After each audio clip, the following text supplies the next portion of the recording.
Hello friends, January 3, 2024, The Hindu News Analysis. So, இன்னைக்கான front page, jet bursts into flame after collision with a relief plane in Tokyo. So ஜப்பானில் இந்த மாதிரி ஒரு ஜெட்டும் ஒரு relief பிளேனும் வந்து மோதி விபத்து ஏற்பட்டிருக்கு. ஸோ அதை ஃப்ரண்ட் ரிலீஸும் கொடுத்துருக்காங்க. Ministry of home affairs seeks to pacify truckers protesting new hit and ரன்ல. ஸோ இந்த பிஎன்எஸ் கீழே வழங்கப்பட்டிருக்கிற ஹிட் அண்ட் ரன் அதுக்கு புதுசாக லா கொண்டு வந்திருக்காங்க. அதுக்கு பனிஷ்மெண்ட்டும் ரொம்ப ஸ்ட்ரிஞ்சன் பண்ணியிருக்காங்க. இதுக்கு அகென்ஸ்டாக ட்ரக்கர்ஸ் வந்து ஸ்ட்ரைக் பண்ணுறாங்க, அதாவது லாரி ஓட்டுநர்கள் ஸ்ட்ரைக் பண்ணுறாங்க. ஸோ இதை பற்றியும் கொடுத்துருக்காங்க. அடுத்து roll out schedule of 3 new criminal codes will be notified by January 26. BNS பற்றி மறுபடியும் கொடுத்துருக்காங்க. ஸோ இதில் வந்து ஜனவரி 26 என்னைக்கு இதெல்லாம் நடைமுறைக்கு வரும் அப்படின்னு நோட்டிஃபை பண்ணுவோம் அப்படின்னு சொல்லியிருக்காங்க. Free movement regime to end at Myanmar border. இந்தியாவுக்கும் மியான்மருக்கும் இடையில் உள்ள பார்டர் ஃப்ரீ மூவ்மெண்ட் ரெஜிம்னு ஒன்று வச்சுருக்காங்க. அதாவது இதில் நம்ம வந்து பார்டர் பாஸ் கொடுத்துட்டு மக்கள் ரெண்டு பக்கமும் மூவ் பண்ணிகிட்டு இருக்கலாம். பட் இதை வந்து முடிவுக்கு கொண்டு வரதுக்கான பிளானில் பேசிகிட்டு இருக்காங்க. Strict to procedure in counter terror operations minister of home affairs திரு அமித்ஷா அவர்கள் வந்து சொல்லியிருக்காங்க. அதாவது கவுண்டர் டெரரிசத்துக்கான ஆப்ரேஷன்ஸில் நாங்கள் வந்து ப்ரொசீஜரை ஃபாலோ பண்ணி தான் செயல்படுறோம் அப்படின்ற மாதிரி பேசியிருக்காங்க. எதுக்காகன்னு பார்த்தீங்கன்னா ஜம்மு காஷ்மீரில் ரீசெண்டாக ஒரு 3 பேர் சிவிலியன்ஸ் இறந்து போனாங்க இல்லையா, அது ரிலேட்டடான பிரச்சனையை பற்றி பேசுகிறாங்க. Centres allocation to TN increased 2.5 times during BJP rule. இது வந்து ஒரு பொலிட்டிக்கலான விஷயம். பிரைம் மினிஸ்டர் அவர்கள் வந்து தமிழ்நாட்டுக்கு வரவே புரிஞ்சுருக்காங்க. பாரதிதாசன் யூனிவர்சிட்டியோட பட்டமளிப்பு விழா மற்றும் இதர விஷயங்களை கலந்துட்டுருக்காங்க. ஸோ அதில் இதை பற்றி பேசியிருக்காங்க. ஸோ இன்றைக்கி நியூஸோட ஹைலைட்ஸ் பார்த்துருங்க. என்னென்ன பார்க்க போகிறோன்னா, roll out of criminal codes, free movement regime to end at Myanmar border, universities have a big role in making India a developed nation by 2047, Prime Minister. CAA rules may be notified before Loksabha election. Pleas in Supreme Court challenge new law on appointment process for Chief Election Commissioner, election commissioners. அப்புறம் 2 editorials, faulty compulsion, MG NREGA பற்றி, growth signals, நேற்று நடந்த GST கலெக்ஷனுடைய outcome நியூஸை பற்றி. அப்புறம் other newses. Roll out schedule of 3 new criminal codes will be notified by January 2026. அதாவது பாரதிய நியாய Sanhita, Bharatiya Nyaya Suraksha Sanhita, Nagarik Suraksha Sanhita and Bharatiya Sakshya Sanhita ஆகிய 3 பில்ஸ் வந்து Indian penal code, code of criminal procedure and அதுக்கப்புறம் இந்தியன் எவிடன்ஸ் ஆக்ட் ஆகிய 3 பில்லையும் ரீப்ளேஸ் பண்ணி கொண்டு வரதுக்காக கொண்டு வரப்பட்டது. இந்த பில்லை ரெக்கமெண்ட் பண்ண கமிட்டி வந்து ரன்பீர் கமிட்டி.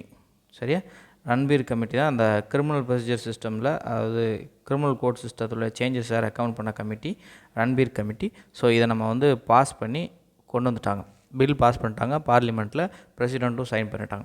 இது என்றைக்கு நடைமுறைக்கு வருது அப்படிங்கிற கேள்வி. இது சாதாரணமாக கொண்டு வர முடியாதுல்ல, நிறைய சேஞ்சஸ் பண்ணணும் இல்லையா.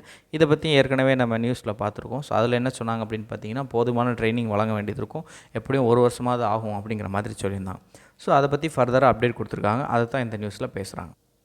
ஸோ பாரதி நியாய சன்ஹிதா அதோட தொடர்புடைய 2 பில்கள், மொத்தம் 3 மசோதாக்கள் வந்து பாஸ் பண்ணப்பட்டது. அந்த சட்டங்களுக்கான டேட் ஆஃப் இம்ப்ளிமெண்டேஷன் வந்து January 26 நோட்டிஃபை பண்ணப்படும்.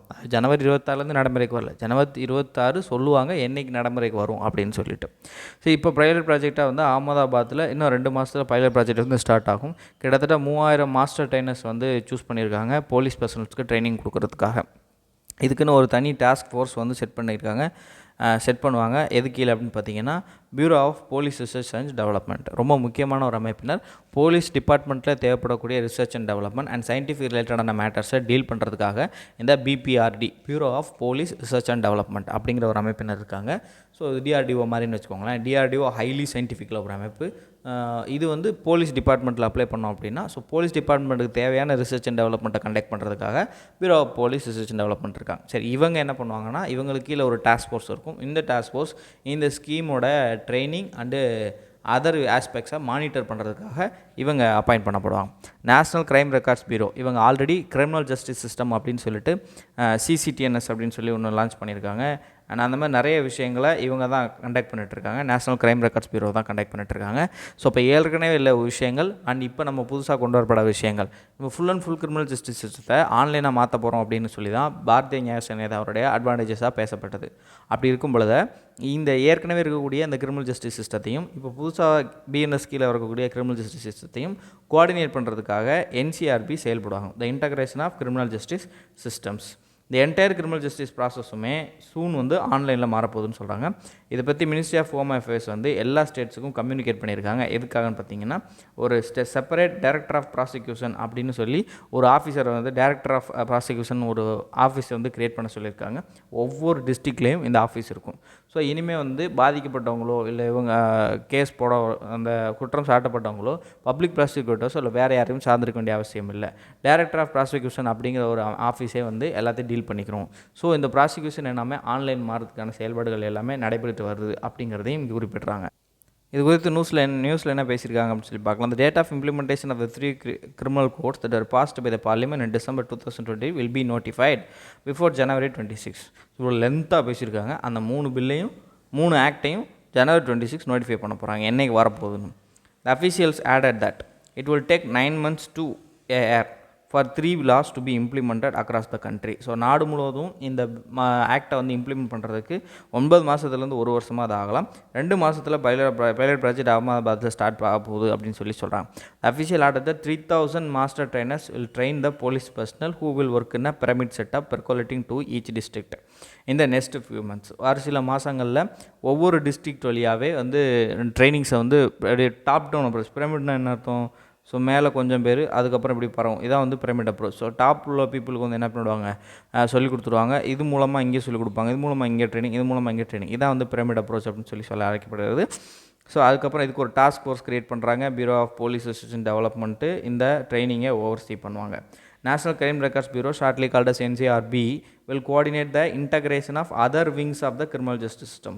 ஸோ ஆல்ரெடி கிரிமினல் ஜஸ்டிஸ் சிஸ்டத்துக்கு நிறைய விஷயங்கள் நம்ம கொண்டு வந்திருக்கோம். உதாரணத்துக்கு சொல்கிறாங்க இன்டர்ஆப்பரபிள் கிரிமினல் ஜஸ்டிஸ் சிஸ்டம்ஸ், அடுத்து national automated finger print identification system, adjournment alert model and crime and criminal tracking network system. So இதெல்லாமே கிரிமினல் ஜஸ்டிஸ் சிஸ்டத்தை இன்டகிரேட் பண்ணுறதுக்கான ஒரு விஷயம், டெக்னாலஜி ரிலேட்டடான விஷயங்கள். இதெல்லாமே கரண்ட்டாக வரக்கூடிய அந்த பிஎன்எஸ் கூட இன்டகிரேட் பண்ணுறதுக்கு என்சிஆர்பி வேலை செய்வாங்கன்னு சொல்கிறாங்க. Chandigarh will be the first to see the integration and implementation of all platforms. So எல்லா பிளாட்ஃபார்ம்ஸையும் இன்டகிரேஷனையும் முதல்ல எங்கே இம்ப்ளிமெண்ட் பண்ண போகிறாங்க அப்படின்னா சண்டிகாரில். இதை கொஸ்டின் கேட்குறதுக்கு நிறைய வாய்ப்பு இருக்குது. ஏன்னா யோசிச்சு பாருங்களேன், நம்மக்கிட்ட இது முக்கியமான ஒரு மாற்றங்கள் இல்லையா? அப்போ இந்த மாற்றம் முதல்ல எந்த பிளேஸில் வந்துச்சு அப்படின்னு கேட்கலாம் இல்லையா? முதல்ல இம்ப்ளிமெண்ட் பண்ணாங்கன்னா அது எந்த பேஜில்? சண்டிகரில். இந்த நியூஸோட தொடர்ச்சி பேஜ் நம்பர் 12 கொடுத்துருக்காங்க. 900 mobile vans will be sent to 885 districts at a cost of 55 lakh each. 25% cost states பேர் பண்ணிக்கணும். ஸோ இதில் மூலமாக என்டையர் கிரிமினல் ஜஸ்டிஸ் ப்ராசஸையும் நம்ம என்ன பண்ண போகிறோம்னா ஆன்லைன் பண்ண போகிறோம், including judiciary will soon be online. அடுத்து எல்லா சீஃப் மினிஸ்டர்ஸ் ஆஃப் ஆல் ஸ்டேட்ஸையும் நாங்கள் பேசிட்டோம். அந்த creation of post of a separate director of prosecution in each district. ஒவ்வொரு டிஸ்ட்ரிக்ட்லேயும் டைரக்டர் ஆஃப் ப்ராசிக்யூஷன் அப்படின்னு ஒரு தனி அலுவலகத்தை கிரியேட் பண்ண போகிறோம் அப்படின்னு சொல்கிறாங்க. அண்ட் இது அந்த ஹிஸ்ட்ரி பாரதிய நியாய சங்கீதா அண்ட் ஐபிசி, பாரதிய சாக்ஷிய சன்னிதா, இது இந்தியன் எவிடன்ஸ் ஆக்டு, அடுத்து பாரதிய நாகரிக் சுரக்ஷா சன்னிதா, இது சிஆர்பிசி ஆகிய விஷயங்களை ரீப்ளேஸ் பண்ணுது அப்படின்னு சொல்லி அதை கொடுத்துருக்காங்க. இதை நம்ம ஏற்கனவே பார்த்துட்டோம். Irrespective of when the case was registered, the judicial trial can be held under the new law. சரி, இப்போ உள்ள விஷயங்கள் எல்லாம் செல்லுமா அப்படின்னு சொல்லி கேட்கும்போது என்ன சொல்கிறாங்க அப்படின்னு பார்த்தீங்கன்னா, இந்த கேஸு எப்போ போட்டாலும் சரி இப்போ நடைமுறைக்கு வந்த பின்னாடி இப்போ ஆன்கோயிங்காக ட்ரையலில் போயிட்டுருக்க ஒரு கேஸு, இது நான் 2015 போட்டிருக்கேன். அந்த கேஸ் இப்போ ட்ரையலில் நடந்துக்கிட்டு இருக்குது. ஹவவர் நான் இப்போ 2024 தான் 25 தானே வருன்றாங்க. ஸோ 25ல் இந்த பிஎன்எஸ் நடைமுறைக்கு வந்துருச்சு. இப்போ புது சட்டம் நடைமுறைக்கு வந்துச்சு அப்படின்னா இந்த ட்ரையல் எதன் அடிப்படையில் நடைபெறும் அப்படின்னு கேட்கும்போது அவங்க என்ன பதில் சொல்கிறாங்கன்னா, இந்த கேஸு எப்போ வந்தாலும் சரி, irrespective of when the case was registered. So எப்போ ரிஜிஸ்டர் பண்ணாலும் கவலை இல்லை. இப்போ புது லாஸ் படி அவங்க என்ன பண்ணலாம்னா ட்ரையலை கண்டக்ட் பண்ணலாம், ஒருவேளை நடைமுறைக்கு வந்த பின்னாடி. ஸோ இது ஏன் சொல்கிறாங்க அப்படின்னு பார்த்தீங்கன்னா, ஏற்கனவே நியூஸில் இந்த புது லாக்கள் வந்துச்சு அப்படின்னா நிறைய குளறுபடிகள் ஏற்படும் அப்படின்னு சொல்லி ஒரு பிரச்சனையை பேசிகிட்டு இருந்தாங்க. ஸோ அதை வச்சு விளக்கம் கொடுக்குற விதமாக பேசுகிறாங்க. எந்த குளறுபடியும் வராது. புதுசாக ட்ரையல் வந்துச்சுன்னா புதுசாக உள்ள ட்ரையல் படியே நம்ம ஃபாலோ பண்ணோம், கேஸ் எப்போ ரிஜிஸ்டர் பண்ணாலும் பரவாயில்லை அப்படிங்கிற மாதிரி ஒரு கிளாரிஃபிகேஷன் கொடுத்துருக்காங்க. Free movement regime to end at Myanmar border. So இதை பற்றி என்ன கொடுத்துருக்காங்கன்னு பார்த்தீங்கன்னா, மியான்மரில் அதாவது இந்தியாவுடைய பார்டருக்கும் மியான்மருக்கும் இடையில பார்டர் இருக்குது இல்லையா, இந்தியாவோட நெய்பரிங் கண்ட்ரி இல்லையா. ஸோ அவங்க கூட நம்ம பார்டர் ஷேர் பண்ணும்போது இந்த பார்டருக்கு இடையில பீப்புளால் ஃப்ரீ மூவ்மெண்ட் பண்ணிக்க முடியும். இதை தான் என்ன பண்ணுறாங்கன்னா ஃப்ரீ மூவ்மெண்ட் ரெஜிம் அப்படின்னு சொல்லி அழைக்கிறாங்க. இதை சூன் வந்து என்ன பண்ண போகிறாங்கன்னா ஸ்க்ராப் பண்ண போகிறாங்க. இதுக்கான சர்வே கம்ப்ளீட் ஆகி முடிஞ்சு ட்ரோன் மூலமாக நடத்தியிருக்காங்க. கிட்டத்தட்ட 300 கிலோமீட்டருக்கான இந்தியா மியான்மர் பார்டரை என்ன பண்ண போகிறாங்க அப்படின்னா ஃபென்ஸ் பண்ண போகிறாங்க. சரி, எவ்ரி மெம்பர் அப்போ இந்த ஃப்ரீ மூவ்மெண்ட் ரெஜிம் அப்படிங்கிறது என்ன, யாருக்காக அப்படின்னு சொல்லி பார்த்தீங்க அப்படின்னா, ஹில் ட்ரைப்ஸ், அதாவது மலைவாழ் பழங்குடியினர் இருக்காங்க இல்லையா, எய்தர் சிட்டிசனாக இருந்தாலும் பரவாயில்ல, இந்தியன் சிட்டிசனாக இருந்தாலும் சரி, மியான்மரோட சிட்டிசனாக இருந்தாலும் சரி. ஸோ இந்தியா மியான்மர் பார்டருக்குள்ள 16 கிலோமீட்டர் பார்டர் பக்கத்தில் ரிசைட் ஆகிக்கிட்டுருக்கூடிய மலைவாழ் பழங்குடியினர் அதனுடைய மெம்பர்ஸ் வந்து அவங்களுடைய பார்டர் பாஸை ப்ரொவைட் பண்ணிவிட்டு அவங்க என்ன பண்ண முடியும்னா 2 பவுண்டரிக்கு மூவ் பண்ணிக்க முடியும். அண்டு 2 வாரத்து வரைக்கும் அவங்களால தங்கிக்க முடியும். அதாவது இந்தியாவிலேருந்து மியான்மருக்கும் மியான்மர்லேருந்து இந்தியாவுக்கும் போய் பார்டர் பாஸை மட்டும் கொடுத்துட்டு உள்ளே போயிடுவாங்க. போயிட்டு 2 வீக்ஸ் வரைக்கும் அவங்களால என்ன பண்ண முடியும்னா தங்க முடியும். ஸோ இதை தான் வந்து என்ன சொல்கிறாங்க அப்படின்னு பார்த்தீங்கன்னா இந்த ஃப்ரீ மூவ்மெண்ட் ரெஜிம் அப்படின்னு சொல்லி கொண்டு வராங்க. ஸோ ரீசெண்டாக நிறையா ப்ராப்ளம்ஸ் நடந்துகிட்டே இருக்குது. அது மட்டும் இல்லாமல் மியான்மர்லேயும் மிலிட்ரி கூப் நடந்துச்சு. 2021 மிலிட்ரி கூப் நடக்க ஆரம்பிச்சிச்சு. ஸோ அதனால் நிறையா ரெஃப்யூஜிஸ் வந்து என்ன பண்ண ஆரம்பிச்சிட்டாங்கன்னா இந்தியாவுக்குள்ளே வர ஆரம்பிச்சிட்டாங்க. ஏற்கனவே மணிப்பூர் வந்து அந்த ஃப்ரீ மூவ்மெண்ட் ரெஜிமை 2020 சஸ்பெண்ட் பண்ணிட்டாங்க கோவிட் காரணம் காட்டி. அண்ட் மணிப்பூர் சிஎம் என்ன சொல்லியிருக்காரு அப்படின்னா, மினிஸ்ட்ரி ஆஃப் ஹோம் அஃபேர்ஸ்ட்டை போய் இந்த ஃப்ரீ மூவ்மெண்ட் ரெஜிமை ஸ்டாப் பண்ணுங்கள். இதுதான் வந்து எத்னிக் வயலன்ஸ் நடந்துகிட்ருக்கல மணிப்பூரில் கூக்கி பிரிவினருக்கும் மெய்த்தி பிரிவினருக்கும் நடக்கிற எத்னிக் வயலன்ஸுக்கு முக்கியமான கான்ட்ரிபியூஷனாக இருக்குது அப்படின்னு சொல்கிறாங்க. ஏன் இதை பேசுகிறாங்க அப்படின்னு பார்த்தீங்கன்னா, 2021 மிலிட்ரி குரூப் நடந்த பின்னாடி, மியான்மரில் மிலிட்ரி குரூப் நடந்த பின்னாடி ரெஃப்யூஜிஸோட இன்ஃப்ளக்ஸ், அதாவது ஆதரவு தேடி வருவாங்க இல்லையா. ஸோ அங்கேருந்து பாதிக்கப்பட்டவங்க நிறைய பேர் தப்பிச்சு வருவாங்க, அகதிகளாக நிறைய பேர் வருவாங்க. அவங்க நிறைய பேர் வந்து இந்தியா பார்டர் தானே பக்கத்தில் ரொம்ப இதாக இருக்குது. ஸோ அதனால் என்ன பண்ணிடுறாங்க, இந்தியாவுக்குள்ளே வந்துடுறாங்க. கிட்டத்தட்ட 40,000 பேர் மிசோரத்துக்கும் 4,000 பேர் மணிப்பூருக்கும் வந்திருக்காங்க. வந்தால் என்ன அப்படின்னு பார்த்தீங்கன்னா, இதில் பெருவாரியானவர் கூக்கி சின்சோ அந்த பிரிவினரை சேர்ந்தவங்க. இந்த கூக்கி சின்சோ பிரிவினர் தான் அந்த மணிப்பூரில் நடக்கக்கூடிய அந்த கூக்கி மற்றும் மெய்த்தி பிரிவினருக்கு இடையில் இந்த 2 குரூப்பில் ஒரு முக்கியமான குரூப் இந்த கூக்கி சின்சோ பிரிவினர். ஸோ இந்த கூக்கி பிரிவினர் இந்த பக்கமும் இருக்காங்க, அது மணிப்பூர் மியான்மர்லேயும் இருக்காங்க, மணிப்பூர் மிசோரம்லேயும் இருக்காங்க, மியான்மர்லேயும் இருக்காங்க. மேற்கொண்டு இந்த மியான்மர் பார்டரை பற்றி கொடுத்துருக்காங்க. இந்தியாவுக்கும் மியான்மருக்கும் 1243 கிலோமீட்டர் அளவுக்கு பார்டர் இருக்குது. அண்ட் அருணாச்சல் பிரதேஷ், மிசோரம், மணிப்பூர், நாகாலாந்து ஆகிய 4 மாநிலங்கள் மியான்மர் கூட பார்டர் ஷேர் பண்ணிக்கிறாங்க. இன் ஆர்டரில் சொல்கிறேன். ஸோ அருணாச்சல் பிரதேஷ் தான் லார்ஜஸ்ட் பார்டர் வித் மியான்மர். அதேபோல் நாகாலாந்து தான் ஸ்மாலஸ்ட் பார்டர் வித் மியான்மர். சரியா, ஸ்மாலஸ்ட்டா ஷார்ட்டஸ்ட்டா ஏதோ ஒன்று, ஷார்ட்டஸ்ட்னு வச்சுக்கோங்க. ரொம்ப குறைவாக வந்து பார்டர் ஷேர் பண்ணக்கூடிய ஸ்டேட் வந்து நாகாலாந்து. ஸோ இப்போ எக்ஸ்ட்ரா நியூஸ் பார்த்தோம் அப்படின்னு பார்த்தீங்கன்னா, இது தொடர்பாக வந்து கேட்குறதுக்கு வாய்ப்பு இருக்குது. மியான்மருக்கு இந்தியாவுக்கும் பார்டர் வந்து மியான்மர் வந்து எத்தனாவது பெரிய கண்ட்ரி, எத்தனாவது பெரிய பார்டர் கொண்டு இருக்குது இந்தியா கூட. ஸோ இதுக்கு ஒரு ஷார்ட்கட் நான் ஞாபகம் வச்சுப்பேன். ஷார்ட்கட்லாம் ஒன்றும் இல்லை, இப்படி ஞாபகம் வச்சுக்கோங்க. இது வந்து 7 வார்த்தை அவ்வளோதான். இதை திருப்பி நான் சொன்னேன், எனக்கு மனப்பாடம் ஆகிடுச்சு, அதனால் எனக்கு ஞாபகம் வந்துச்சு. இதை நான் ஷார்ட்கட்னு சொல்லிட்டு இருக்கேன். பங்களாதேஷ், சீனா, பாகிஸ்தான், நேபாள், மியான்மர், பூட்டான், ஆப்கானிஸ்தான் இதுதான் ஆர்டர். இந்தியா கூட பவுண்ட்ரி ஷேர் பண்ணக்கூடிய நெய்பரிங் கண்ட்ரிஸோடைய order from highest to lowest. சரியா, யார் அதிகமாக பார்டர் ஷேர் பண்ணுறாங்கன்றத வந்து யார் கம்மியாக ஷேர் பண்ணுறாங்க அப்படிங்கிறத இந்தியாவினுடைய நெய்பர்ஸோடைய order. Bangladesh, China, Pakistan, Nepal, Myanmar, Bhutan, Afghanistan. BCPNMB ஒரு 10 தடவை சொல்லுங்க, ஞாபகம் வந்துடும். இதில் நியூஸ் பேப்பரில் என்ன கொடுத்துருக்காங்க அதை தான் நம்ம இப்போ எக்ஸ்பிளைன் பண்ணோம். அதில் என்னென்னு வாசிச்சிருவோம். Union government is all set to scrap the free movement regime along the India Myanmar border. Free movement ரெஜிட்டை இந்தியா மியான்மர் பார்டரில் இருக்கக்கூடிய அந்த ஃப்ரீ மூவ்மெண்ட் ரெஜிட்டை ஸ்டாப் பண்ண போகிறாங்க. So people living in border areas who could cross over India will soon require visa. So இந்தியாவிலேருந்து Myanmar போகிறதுக்கோ மியான்மர்லேருந்து இந்தியாவுக்கு வர்றதுக்கோ முன்னாடி விசா தேவையில்லை, பார்டரில் இருக்கக்கூடிய பகுதியில் மட்டும்தான். நல்லா புரிஞ்சுக்கோங்க. ஃப்ரீ மூவ்மெண்ட் அப்படின்னு பார்த்தீங்கன்னா, இந்தியாவிலேருந்து யார் வேணாலும் மியான்மருக்கு விசா இல்லாமல் போக முடியாது. அதேமாதிரி மியான்மர்லேருந்து யார் வேணால் இந்தியாவுக்கு விசா இல்லாமல் வர முடியாது. அந்த பார்டரில் இருக்கக்கூடிய பிரிவினர், அந்த பார்டருங்கிறது ஒரு பொலிட்டிக்கல் பார்டர். ஹிஸ்டாரிக்கலாக அவங்க வந்து அந்த ரீஜனை ஒட்டுமொத்தமாக ஆக்குபை பண்ணிப்பாங்க. யோசிச்சு பாருங்களேன், அந்த பக்கம் கூக்கி பீப்புள் தான் இருக்காங்க, இந்த பக்கம் கூக்கி பீப்புள் தான் இருக்காங்க. ஸோ அப்போ 2 பேருமே ஒரே குரூப் பீப்புள் தான். இப்போ நம்ம பொலிட்டிக்கலாக இந்த பார்டர் நம்ம பிரித்து வச்சுருக்கோம். ஸோ அப்போ அவங்களுக்குள்ளே வந்து பிரச்சனை வரக்கூடாது அப்படிங்கிறதுக்காக என்ன பண்ணுறோன்னா, அந்த பார்டரில் சரி நீங்கள் போயிட்டு வரலாம் அப்படின்னு சொல்லி தங்கியிருக்கலாம் அப்படின்னு அலோவ் பண்ணுறோம். India and Myanmar share and unfenced border அதாவது பாதுகாக்கப்படாத எல்லையை கொண்டு இருக்குது. And people on either side have familial and ethnic ties. So குடும்ப மற்றும் இன ரீதியில் ரெண்டு பேருக்கு உறவு இருக்குது. Prompted the arrangement in 1970s, last revised in 2016. இந்த அரேஞ்ச்மெண்ட் 1970 உருவாக்கப்பட்டது, 2014 கடைசியாக திருத்தி அமைக்கப்பட்டது. ஒரு அஃபீஷியல் இதை பற்றி பேசியிருக்காரு. Around 300 kilometre of border will be fenced அந்த tender will be issued in next few days. ஒரு சில நாட்களில் இந்த ஃபென்சிங்கான டெண்டர் வந்து இஷ்யூ பண்ண போகிறேன். Survey of the border areas with the help of drones has been completed. ட்ரோன்ஸை பயன்படுத்தி நடந்த ஆய்வு வந்து முடிவுக்கு வந்துவிட்டது. ஸோ நாங்கள் நடத்தி முடிச்சிட்டோம் அப்படிங்கிறது தான் இதோடைய அர்த்தம். ஹவவர் அமிட் அப்ரியன்ஸ் இந்த ஸ்டேட் சச்சஸ் நாகாலாந்து, மிசோரம் மாதிரியான மாநிலங்கள் இதுக்கு எதிர்ப்பு தெரிவித்தாலும் பார்டர் செக்யூரிட்டி அப்படிங்கிறது மத்திய அரசாங்கத்தினுடைய பரிணாமத்தில் வருது. ஸோ மத்திய அரசாங்கம் தான் இதுக்கு பொறுப்பு, அவங்களுடைய முடிவு தான் கடைசியானது அப்படிங்கிறாங்க. Under the FMR every member of the hill tribes, அந்த மலை பழங்குடியினர்னு சொல்கிறோம் இல்லையா, மலைவாழ் பழங்குடியினர், ஏதர் சிட்டிசன் ஆஃப் இந்தியாவாக இருக்கலாம் அல்லது சிட்டிசன் ஆஃப் மியான்மராக இருக்கலாம், who resides with 16 kilometre of either side of the border, எல்லையினுடைய இருபுறங்களும் 16 கிலோமீட்டருக்குள்ளே வசிக்கக்கூடிய மக்கள் can cross the border on production of a border pass. So border பாஸை ப்ரொவைட் பண்ணிவிட்டு பார்டரை தாண்டி போகலாம். அந்த பார்டர் பாஸ் வந்து ஒரு வருஷத்துக்கு செல்லும். Can stay for up to 2 weeks per visit. சரியா? அப்போ அவங்க வந்து ஒரு விசிட்டுக்கு போனோம் அப்படின்னா 2 வாரத்துக்கு நம்மளால் போய் என்ன பண்ண முடியும்னா இருக்க முடியும். The Manipur government has suspended the FMR since 2020 following COVID-19 pandemic. இந்த நியூஸோட தொடர்ச்சி பேஜ் நம்பர் 12 கொடுத்துருக்காங்க. மணிப்பூர் சீஃப் மினிஸ்டர் என் பரன் Singh said on September 23, 2020 has urged the Ministry of Home Affairs to cancel the FMR along the India-Myanmar border and complete its fencing. So இதை எஃப்எம்ஆரை cancel பண்ணுங்கள், உடனே அந்த பார்டரை fence பண்ணுங்கள் அப்படின்னு சொல்லியிருக்காங்க. ஹி அட்ரிபியூட்டட்னா ரீசன் பண்ணுறது ஆன்கோயிங் எத்னிக் வயலன்ஸ் இந்த state to be free movement of people from across the border. So இதுக்கு மக்கள் ஃப்ரீயாக மூவ் பண்ணுறது தான் இதுக்கு முக்கியமான காரணமாக இருக்குது அப்படின்னு சொல்லி சொல்கிறாங்க. ஆஃப்டர் மிலிட்ரி கூப் இன் மியான்மர் இன் February 2021, 2021 பிப்ரவரியில் மியான்மரில் மிலிட்ரி கூப் நடந்துச்சு. அண்ட் நிறையா பேர் வந்து அன்டாக்குமெண்டட் மைக்ரண்ட்ஸ் வந்து நிறைய பேர் வர ஆரம்பிக்கிறாங்க, அகதிகளாக வர ஆரம்பிக்கிறாங்க. கிட்டத்தட்ட 40,000 ரெஃப்யூஜிஸ் வந்து மிசோரம்லேயும் 4,000 ரெஃப்யூஜிஸ் வந்து மணிப்பூர்லேயும் வந்திருக்காங்க. இந்த மைக்ரண்ட்ஸ் எல்லாருமே கூக்கி, ஜின்சோ எத்னி குரூப் வந்து சேர்ந்தவங்க. இந்த ethnic ties with communities in Mizoram and Manipur, இவங்க மிசோரம் அண்ட் மணிப்பூரில் அவங்களுக்கு எத்னிக் டைஸ் இருக்குது.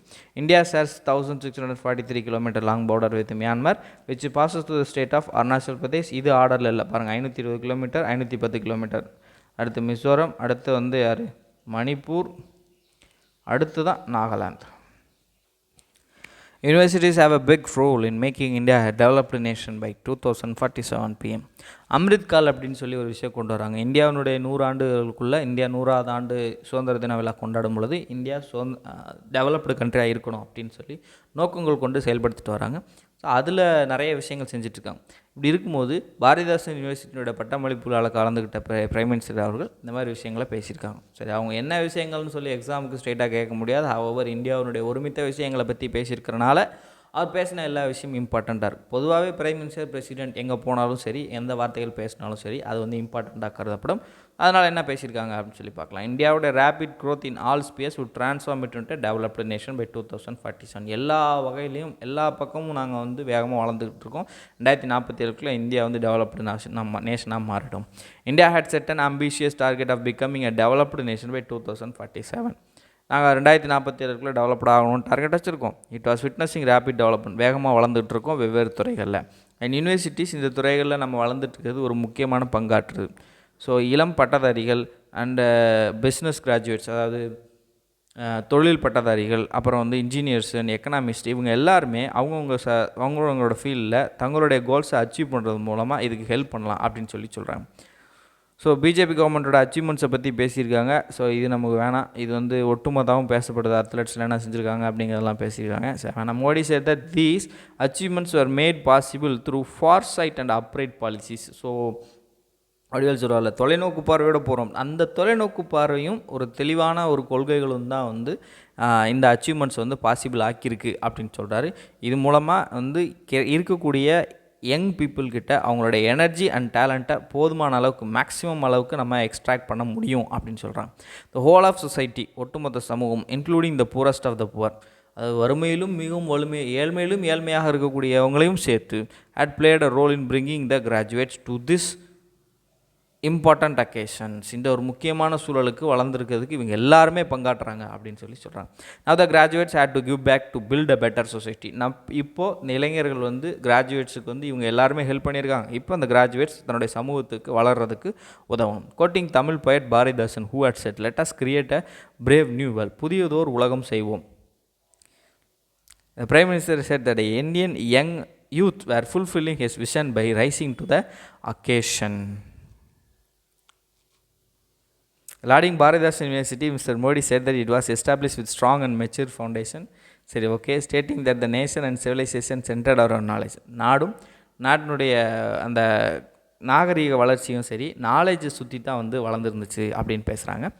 அண்ட் சச்சஸ் நாலந்தா அண்ட் விக்ரமசீலா ஆகிய விஷயங்கள்லாம் வந்து ஆதி காலத்தில் இருந்த யூனிவர்சிட்டிஸ். அதுபோல் காஞ்சிபுரத்தை பற்றின ரெஃபரன்சஸ், காஞ்சிபுரம் வந்து அதிகமான யூனிவர்சிட்டிஸ்க்கு வந்து ரெப்ரசன்ட் பண்ணியிருந்துச்சு அப்படின்ற ரெஃபரன்சஸும் பேசப்படுது. அது மட்டும் இல்லாமல் கங்கைகொண்ட சோழபுரம் அண்ட் மதுரை ஆகிய பகுதிகள் வந்து அந்த கற்பிக்கும் மையங்களாக வந்து கற்பதற்கான மையங்களாக செயல்பட்டதுக்கான ஆதாரங்களும் பேசப்பட்டு வருகிறது. The concept of convocation was very ancient. இந்த பட்டமளிப்பு விழாலாம் ரொம்ப பழமையான விஷயம். த தமிழ் சங்கம் was as a practice of recognizing writers after analyzing their work. ஒவ்வொரு புலவர்களும் அவங்களுடைய எழுதுகிற நூட்களை அனலைஸ் பண்ணி ஸோ அவங்கள வந்து ரெகக்னைஸ் பண்ணுற ஒரு மெத்தடை, ஒரு ப்ராக்டிஸை தமிழ் சங்கம் வந்து ஃபாலோ பண்ணிட்டு வராங்க. இதெல்லாம் வந்து எதுக்கு எக்ஸாம்பிள்னால் நாங்கள் ஆதி காலத்துலேருந்து இந்த விஷயத்தை பண்ணிட்டு வரோம் அப்படிங்கிறதுக்கு example. Leader churches Mahatma Gandhi, Madan மோகன் Malaviya and sir Annamalai Chettiar where instrumental in establishing universities before independence. So சுதந்திரத்துக்கு முன்னாடியே இந்தியாவில் கல்வி மற்றும் யூனிவர்சிட்டிஸை பல்கலைக்கழகங்களை தோற்றுவிக்கிறதுக்கும் உருவாக்குறதுக்கும் மகாத்மா காந்தி, மதன் மோகன் மாலவியா மற்றும் அண்ணாமலை செட்டியார் ஆகியோர் வந்து பெரிய அளவில் கான்ட்ரிபியூட் பண்ணியிருக்காங்க. இந்த பகுதியில் இந்த யூனிவர்சிட்டிஸ் எல்லாமே அறிவு மற்றும் தேசியவாதத்தினுடைய மையங்களாக திகழ்ந்தது. சரி, இதை பற்றி வந்து சீஃப் மினிஸ்டர் M.K. ஸ்டாலின் அவர்கள் பேசணும் இல்லையா? ஸோ அவங்க என்ன பேசியிருக்காங்க அப்படின்னா, தமிழ்நாடு இந்தியா அளவில் வந்து ஹை குவாலிட்டி எஜுகேஷன், ஹையர் எஜுகேஷன்ஸுக்கு குவாலிட்டியான ஹையர் எஜுகேஷனை கொடுக்கறதுக்கு ஒரு மாடல் ஸ்டேட்டாக வந்து வழங்கியிருக்கு. ஒட்டுமொத்தமாக டாப் 100 ஆர்ட்ஸ் அண்ட் சயின்ஸ் காலேஜில் 35 காலேஜஸ் தமிழ்நாட்டில் இருக்குது. இது national institute of ranking framework, இதை தெரிஞ்சுக்கோங்க, NIRF சொல்லுவாங்க, national institute of ranking framework.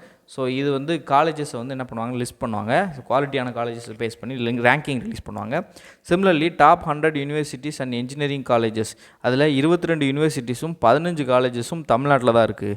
This was made possible due to the seed sown by Justice Party's rule around 100 years ago.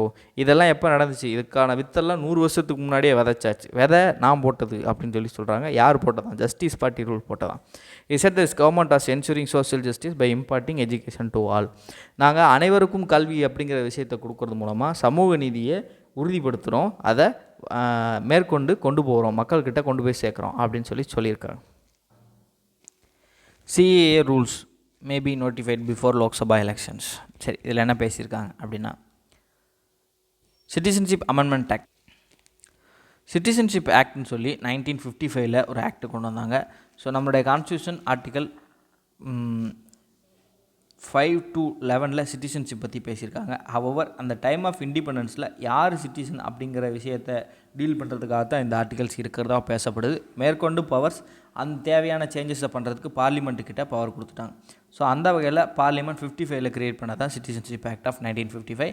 இது கீழே ஒருத்தர் எப்படி சிட்டிசன்ஷிப்பை பெற முடியும், எப்படி சிட்டிசன்ஷிப்பை ரெனௌன்ஸ் பண்ண முடியும் அப்படிங்கிற ப்ரிவிஷன்ஸ் எல்லாம் பேசியிருக்காங்க. அவர் இது வந்து 8 முறை திருத்தப்பட்டுருந்துச்சு. 2019 9வது முறையாக திருத்தப்பட்டது. இந்த எத்தனை தடவை திருத்தப்பட்டிருக்கு அப்படிங்கிறது ப்ரீவியஸ் இயர் கொஸ்டின். ஸோ 9 முறை திருத்தப்பட்டிருக்கிறது இப்போ கரண்ட்டாக. நீங்கள் ப்ரீவியஸ் இயர் கொஸ்டின் பார்த்தீங்கன்னா ஆன்சர் 8ன்னு இருக்கும். அது 2019க்கு முன்னாடி வந்த கொஸ்டின். ஸோ 2019 தாண்டிங்கன்னா என்ன கேட்கணும், எத்தனை தடவை திருத்தப்பட்டிருக்கு சிட்டிசன்ஷிப் ஆக்ட் 1955னா 9 தடவை திருத்தப்பட்டிருக்கு. ராஷ்டிர திருத்தங்கள் நிறைய கான்ட்ரவர்சியலாக பேசப்பட்டது. ஏன் அப்படின்னு பார்த்தீங்கன்னா ரிலீஜியஸ் வச்சு பேசிட்டாங்க. ஸோ அதோடைய கூறு என்ன அப்படின்னு சொல்லி நான் எக்ஸ்பிளைன் பண்ணுறேன்.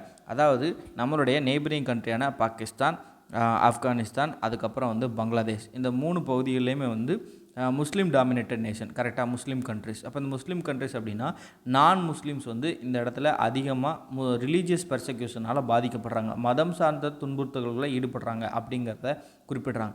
அதனால் இந்த மதம் சார்ந்த இந்த நான் முஸ்லீம்ஸ் அல்லாத பிற மதத்தவங்கள் இருப்பாங்கல்ல, இந்து, கிறிஸ்டியன்ஸு, சீக்ஸு, அப்புறம் ஜெயினு, இந்த மாதிரி புத்திஸ்ட்டு, இவங்கெல்லாம் என்ன பண்ணுறாங்கன்னா அந்த கண்ட்ரீஸ்லேருந்து இந்தியாவுக்கு என்ன பண்ணிடுறாங்கன்னா இடம்பெயர்ந்துடுறாங்க. ஸோ அப்போ இந்தியாவுக்கு இடம்பெயர்ந்தவங்க போதுமான டாக்குமெண்ட்ஸ் இல்லாமல் அவங்களுக்கு சிட்டிசன்ஷிப்பும் கிடைக்காம நிறையா தடுமாறிட்டு இருக்காங்க, போராடிட்டு இருக்காங்க. ஸோ இதுக்காக ஒரு ப்ரொவிஷன் கொடுக்குறாங்க. 2014 டிசம்பர் 31 அதுக்கு முன்னாடி வந்தவங்களுக்கு வந்து என்ன பண்ணுறாங்கன்னா, அன்னையிலேருந்து 6 வருஷம் இந்தியாவில் தங்கிட்டு 6 இயர் இந்தியாவில் தங்கிட்டு 2020 அவங்க சிட்டிசன்ஷிப் கிளைம் பண்ணிக்கலாம் அப்படின்னு சொல்லிட்டாங்க. அதாவது இந்த பாகிஸ்தான், ஆப்கானிஸ்தான் மற்றும் பங்களாதேஷ் ஆகிய 3 முஸ்லீம் நாடுகள்லையும் மத துன்பத்தினால் பாதிக்கப்பட்ட நான் முஸ்லீம் பீப்புள் அப்படி வந்து இந்தியாவுக்குள்ளே குடியேறின அவங்களுக்கு இந்திய குடியுரிமை வழங்கப்படுகிறது. இதுதான் வந்து 2019 கொண்டு வந்த ஆக்டினுடைய ப்ராப்ளம். இதான் அந்த ப்ரொவிஷன். ஸோ இதை வந்து நான் முஸ்லீம் அப்படின்னு சொல்லி பேசிட்டாங்க. முதல்ல சிட்டிசன்ஷிப்பில் ரிலீஜன் எடுத்துகிட்டு வந்துட்டாங்க. ஸோ அண்டு ரூல் பண்ணக்கூடிய கவர்மெண்ட்டும் அந்த மாதிரி ஒரு ரிலீஜியஸ் டெண்டன்சி உள்ள கவர்மெண்ட் அப்படின்னு சொல்லி நிறைய கிரிட்டிசம்ஸ் எழுந்துச்சு. ஸோ இது எல்லாமே பெரிய பிரச்சனை ஆக்கப்பட்டது. ஸோ அந்த நேரத்தில் வந்து பயங்கரமாக போராட்டம் நடந்துச்சு. ஸோ கோவிட் வந்துச்சு. அந்த போராட்டத்தை பார்த்துட்டு நம்ம கோவிடுக்கு போயிட்டோம். அப்புறம் வந்து அடுத்த பஞ்சாயத்து வந்துச்சு. அடுத்து கோவிடை மறந்துட்டோம். இப்போ மறுபடியும் கோவிட் வந்துட்டுருக்கு. ஹோப்ஃபுல்லி லாக்டவுன்லாம் திருப்பி வராது. பார்க்கலாம் என்ன நடக்குதுன்னு. ஹவவர் இந்த ஆக்ட் வந்த பின்னாடி இன்னும் வந்து இதுக்கான ரூல்ஸை வந்து நோட்டிஃபை பண்ணவே இல்லை. ரூல்ஸ் நோட்டிஃபை பண்ணால் தான் இது இம்ப்ளிமெண்ட் ஆகும். CA rules likely be notified by before Lok Sabha election. Lok Sabha தேர்தலுக்கு முன்னாடி மேபி பாசிபிளி இந்த ரூல்ஸை வந்து நோட்டிஃபை பண்ணுறதுக்கு வாய்ப்பு இருக்குது. இது வந்து இன்னும் வந்து இம்ப்ளிமெண்ட் ஆகலை. ஏன்னா ரூல்ஸ் ஃபாலோ பண்ணால் தான் நம்ம வந்து ரூல்ஸ் போட்டால் தான் நம்மளால் இம்ப்ளிமெண்ட் பண்ண முடியும். CAA facilitate citizenship for illegally entered undocumented people belonging to non Muslim communities from Pakistan, Bangladesh and Afghan. நான் சொன்னாலே 3 கண்ட்ரீஸ்லேருந்தும் வந்த நான் முஸ்லீம் பீப்புள் அவங்கக்கிட்ட இல்லீகலாக என்டர் ஆகிருப்பாங்க. அதேமாதிரி டாக்குமெண்ட்ஸும் இருக்காது. who entered on or before 31 December. பிஃபோர்ன்ற வார்த்தையை கவனிங்க. ஆன் ஆர் பிஃபோர் 31 டிசம்பர் 2014 தான் லாஸ்ட் டேட். அதுக்கு பின்னாடி வந்தவங்களுக்கு இன்னும் என்ன ப்ரொவிஷன் சொல்லவே இல்லை. அதுக்கு முன்னாடி வந்தவங்களுக்கு தான் ப்ரொவிஷன் கொடுத்துருக்காங்க. 31 டிசம்பர் 2014 முன்னாடி வந்திருக்கணும், இல்லை அன்னைக்கு வந்திருந்தாங்க அப்படின்னா அவங்களுக்கு வந்து சிட்டிசன்ஷிப் வழங்குவாங்க. 6 வருஷம் தங்கியிருந்து சிட்டிசன்ஷிப் பெறலாம். ஸோ 2020 வரைக்கும் தங்கியிருக்காங்க அப்படின்னா அந்த 2020 த்ரெஷ்ஹோல்டை வச்சு தான் 6 இயர்ஸுன்னு கனெக்ட் பண்ணியிருக்காங்க. 2014 கனெக்ட் பண்ணியிருக்காங்க. Possibility of extending 2014 cut off. So ஒரு அஃபிஷியல் சொல்கிறாரு, இந்த 31 டிசம்பர் 2014 அந்த கட் ஆஃபை இன்க்ரீஸ் பண்ணுறது கூட வாய்ப்பு இருக்குது அப்படின்னு சொல்கிறாங்க.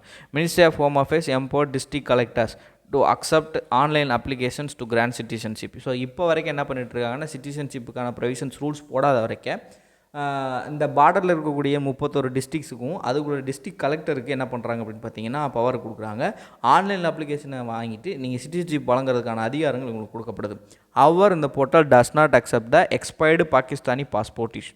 இது வந்து ஒரு பிரச்சனையாக இருக்குது. அதாவது பாகிஸ்தான்லேருந்து வீசா மூலமாக இந்தியாவுக்கு வந்திருப்பாங்கல்ல, ஸோ இவங்க என்ன பண்ணிக்கிட்டு இருக்காங்க அப்படின்னு பார்த்தீங்கன்னா, நாங்கள் இங்கே தங்கிடுறோம் அப்படின்னு சொல்லி அவங்க சிட்டிசன்ஷிப் கேட்டுட்ருக்காங்க. இப்போ இவங்களுக்கு வந்து என்ன பண்ண மாட்டாங்கன்னா, இதை அக்செப்ட் பண்ணிக்க மாட்டாங்க. ஏன்னா இவங்க அன்டாக்குமெண்டட் இல்லீகலி மைக்ரண்ட் பீப்புளுக்கு தான் நாங்கள் சிட்டிசன்ஷிப் கொடுக்குறோம் அப்படிங்கிறது தான் இங்கே இஷ்யூவாக இருக்குது. அப்படி இருந்தால் அப்போ நாங்கள் நாப்பில் மனுஷன் இல்லையா, அப்போ நாங்கள் வந்து இந்தியாவோட சிட்டிசன்ஷிப் கேட்கும்போது எங்களுக்கு கொடுக்க மாட்டிங்களா அப்படிங்கிற மாதிரி ஒரு பிரச்சனை எழுப்பிட்டு இருக்காங்க. அவர் இதை பற்றியும் பேசும்போது மேபி இவங்களே அக்செப்ட் பண்ணுறதுக்கான வாய்ப்பு இருக்குது. இந்த ரூல்ஸ் அண்ட் ரெகுலேஷன்ஸ் ஃப்ரேம் ஆயிடுச்சு அப்படின்னா இந்த கன்ஃபியூஷன்ஸில் வந்து தெளிவு வந்துடும். ஸோ என்னென்ன கிளாரிஃபிகேஷன் வந்துடும் சொல்லி கிளாரிஃபிகேஷன் சொல்லிவிடுவாங்க அப்படின்னு சொல்லி பேசியிருக்காங்க. இப்போ பாப்பா நியூஸ் பேப்பரில் என்ன கொடுத்துருக்காங்கன்னு, notified before the announcement of the next Lok Sabha election members of the Pakistani Hindu community also entered legally but their documents expired while awaiting citizenship also be eligible to apply online under the CA the official order. சொன்னாலே CA கீழே அவங்களும் வந்து இணைச்சிக்கிறதுக்கு வாய்ப்பு இருக்குது அப்படின்னு சொல்கிறாங்க. The CA which was passed by parliament in December 2019 yet to be implemented. இன்னும் நடைமுறைக்கு வரல, இனிமேல் தான் நடைமுறைக்கு வரப்போகுது. The Hindu reported December 28, 2020 there was a 1-month window for the CAA to be implemented before the next budget session. அதாவது அடுத்த budget செஷனுக்கு முன்னாடி அந்த ஒரு மாதத்துக்குள்ளே வந்து பாசிபிளி CAA வந்து நடைமுறைப்படுத்தப்படலாம் அப்படின்னு சொல்லி ஹிந்துவில் ரிப்போர்ட் பண்ணதாக பேசப்படுது.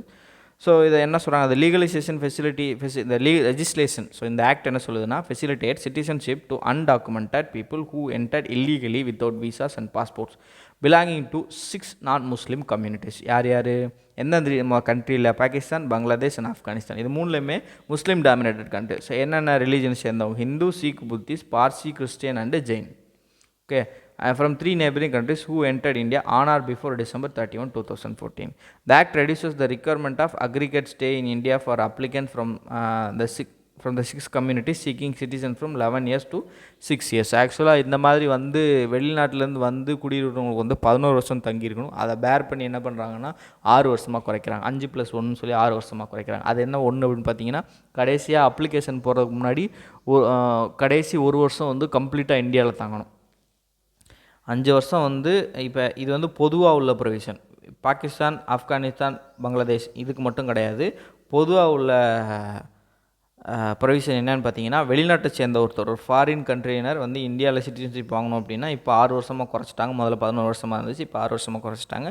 இப்போ அவர் என்ன பண்ணணும் அப்படின்னு பார்த்தீங்கன்னா 5 வருஷம் வந்து தங்கியிருக்கலாம். அப்படி தங்கியிருக்க வேளையில் அவர் தன்னுடைய அந்த ஃபாரின் கண்ட்ரிக்கு அவர் அந்த எந்த நாட்டை சேர்ந்தவரோ அந்த நாட்டுக்கு வந்து அப்பப்போ போயிட்டு வரலாம். ஆனால் கடைசி அந்த 1 இயர் இருக்குல்ல, இதில் வந்து அப்படி போகக்கூடாது, கண்டினியூடு ஸ்டே இருக்கும். ஸோ அதனால தான் எப்போவுமே கொடுக்கும்போது என்ன சொல்லுவாங்க அப்படின்னா 6 இயர்ஸ்னு சொல்ல பதிலாக 5+1ன்னு சொல்லுவாங்க. ஸோ 5 வந்து அவர் போயிட்டு வரலாம், அந்த கடைசி 1 இயர் வந்து கண்டினியூடு ஸ்டேயாக இருக்கணும். சரியா? ரைட். இப்போ இதில் வந்து ஜென்ரலாக 6 இயர்ஸ்னு கொடுத்துருக்காங்க. இது விட்டுருங்க. இது வந்து இவங்க ஏன்னா போயிட்டு வர முடியாது. போயிட்டு வர பஞ்சாயத்து தான். இவங்க வந்து இல்லீகலாக போயிருக்காங்கல்ல, வந்திருக்காங்கல்ல, அப்போ எப்படி போயிட்டு வருவாங்க? ஸோ அப்போ அவங்களுக்கு போயிட்டு வர கதையெல்லாம் கிடையாது. ஸோ இங்கே தான் மைக்ரேட்டாக இருக்காங்க அண்ட் இவங்க அகதிகளாக இருக்காங்க. The official order that if the need arises 2014 cut off can be extended by bringing a necessary legal changes. போதுமான அமெண்ட்மெண்ட்ஸை கொண்டு வந்து இவங்க அந்த கட் ஆஃபை கூட மாற்ற முடியும் அப்படின்னு சொல்கிறாங்க. சரி, எத்தனை பேர் பாதிக்கப்பட்டாங்க? கிட்டத்தட்ட 80,000 applications of Hindus from Pakistan were pending with authorities. ராஜஸ்தானில் மட்டும் கிட்டத்தட்ட 35,000 பீப்புள் வந்து இந்த மாதிரி சிட்டிசன்ஷிப் அப்ளிகேஷன்ஸில் வந்து பெண்டிங்கில் இருக்குது. The union home minister in 2018 made the citizenship process online. 2018 citizenship process online மாற்றிட்டாங்க. Over the years it empowered and delegated powers to district collectors of 31 districts and home secretaries to accept online application to grant citizenship to applications belonging to 6 communities. இந்த 6 கம்யூனிட்டிஸ்னுக்கும் ஆன்லைனில் அப்ளிகேஷனை வாங்கிட்டு நீங்கள் citizenship கொடுக்கலாம் அப்படின்னு சொல்லிட்டாங்க. Section 5 and section 6 of citizenship act. Section 5 வந்து registration, section 6 வந்து நேச்சுரலைசேஷன் ஆகிய விஷயம். அதாவது ரெஜிஸ்ட்ரேஷன் அப்படின்னா இந்தியாவுக்கு தொடர்புடைய இருக்கக்கூடிய ஒரு நபர், அதாவது பர்சன் ஆஃப் இந்தியன் ஆர்ஜினாக இருக்கணும். அவரோ இல்லது அவருடைய தாத்தா, பாட்டி, அப்பா, அம்மா ஆகியோர்களோ வந்து இந்தியாவை சேர்ந்தவங்களாக இருக்கணும். ஸோ அப்போ அவர் ஒரு இந்திய வம்சாவளியாக இருந்தார் அப்படின்னா அவர் குடியுரிமை பெறுவதற்கு அவர் இந்தியாவில் பதிவு செய்து கொண்டு குடியுரிமை பெறலாம். அதுதான் ரெஜிஸ்ட்ரேஷன். சரியா?